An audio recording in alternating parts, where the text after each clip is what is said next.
Hi అండి. నమస్తే. Welcome to the kitchen. ఈరోజు వీడియో వచ్చేసి కట్టి చేపల పులుసు ఎలా చేసుకోవాలో చూపించబోతున్నానండి. చిన్న చేపలు తినడం వల్ల హెల్త్కి చాలా మంచిది. కొవ్వు అస్సలు పట్టదు. Good source of vitamins and protein ఉంటుంది. మరి దీనిని ఎలా ప్రిపేర్ చేసుకోవాలో చూసేద్దాం రండి.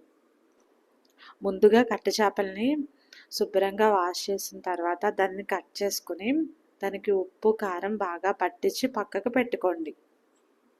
ఇప్పుడు ఇందులోకి గ్రేవీ ప్రిపేర్ చేసుకోవడం కోసం చిన్న సైజు 3 ఉల్లిపాయలు తీసుకుని ఇలా చిన్న ముక్కలుగా కట్ చేసుకుని దీనిని మిక్సీ జార్లో వేసి పేస్ట్గా గ్రైండ్ చేసి పక్కకు పెట్టుకోండి.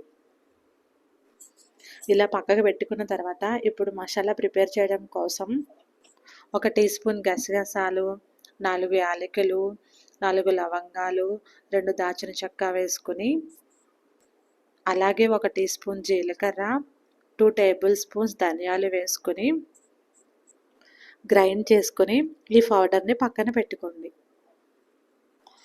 ఇప్పుడు స్టవ్ మీద పాన్ పెట్టుకుని అందులో ఆయిల్ వేసుకుని ఆయిల్ అనేది హీట్ అయిన తర్వాత మనం ముందుగా గ్రైండ్ చేసి పెట్టుకున్న ఉల్లిపాయ పేస్ట్ని ఇందులో వేసుకోవాలి.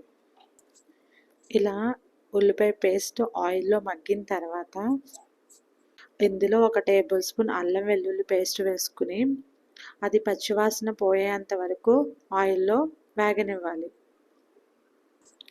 అల్లం వెల్లుల్లి పేస్ట్ పచ్చివాసన పోయిన తర్వాత మనం ముందుగా గ్రైండ్ చేసి పెట్టుకున్న మసాలా పౌడర్ని ఇందులో వేసేసుకోవాలి.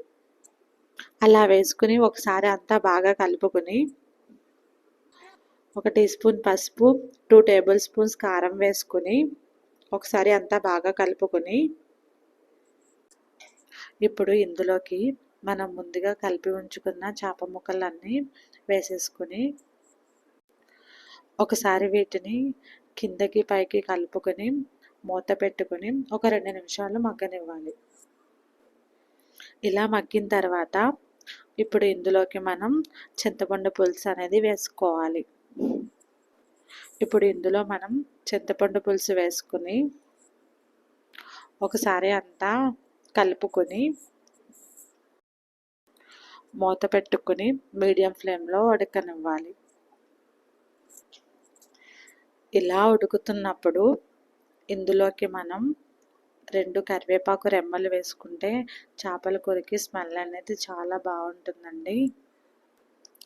ఇప్పుడు ఇందులోకి సన్నగా తరిగిన కొత్తిమీరని వేసుకుని స్టవ్ ఆఫ్ చేసేయండి. అంతే అండి. కట్టి చేపల పులుసుని ఈ విధంగా చేసుకొని తింటే చాలా అంటే చాలా బాగుంటుందండి. సూపర్ టేస్ట్ వస్తుంది. మళ్ళీ మళ్ళీ తినాలనిపిస్తుందండి.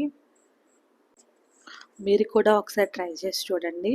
మీకు ఈ వీడియో నచ్చినట్టయితే లైక్ చేయండి. మీ ఫ్రెండ్స్కి రిలేటివ్స్కి షేర్ చేయండి. మరిన్ని సింపుల్ రెసిపీస్ కోసం సబ్స్క్రైబ్ చేసుకోండి. Thank you for watching.